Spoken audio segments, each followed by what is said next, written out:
Idea video આંગણવાડી અને બાલવાટિકાના બાળકોના માતાઓ માટે. નમસ્તે. આજની મીટિંગમાં આપ સૌનું સ્વાગત છે. આશા છે તમને ગયા અઠવાડિયાનો આઈડિયા વિડિયો ગમ્યો હશે. ચાલો આજના કામની શરૂઆત કરીએ. ગયા અઠવાડિયે ચાલો આંગણવાડી સાથે જોડાઈએ. આ વિડીયોને લઈને તમારા વિચાર તથા અનુભવ જરૂરથી જણાવો. ત્યાં સુધી આ વિડીયોને અહીં રોકો.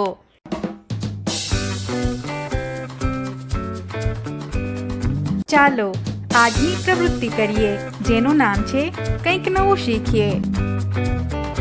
આંગણવાડીની સાથે સાથે ઘરે પણ બાળકોને પ્રવૃત્તિઓ કરાવીએ તો તેમને શીખવામાં મદદ મળે છે.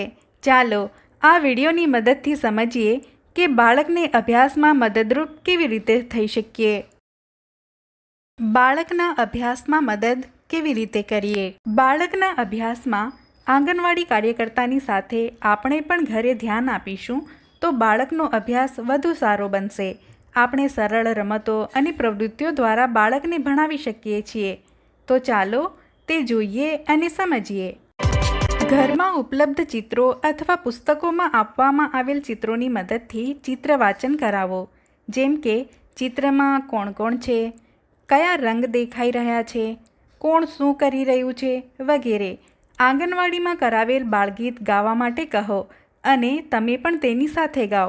આ સાથે સૂતી વખતે દરરોજ બાળકને રસપ્રદ વાર્તા જરૂરથી કહો. બાળકને ઘરની આસપાસ વસ્તુઓ શોધી વસ્તુ આધારિત સવાલ પૂછો. જેમ કે વસ્તુઓના નામ, તેનો રંગ, તેનો આકાર, તેનો ઉપયોગ વગેરે.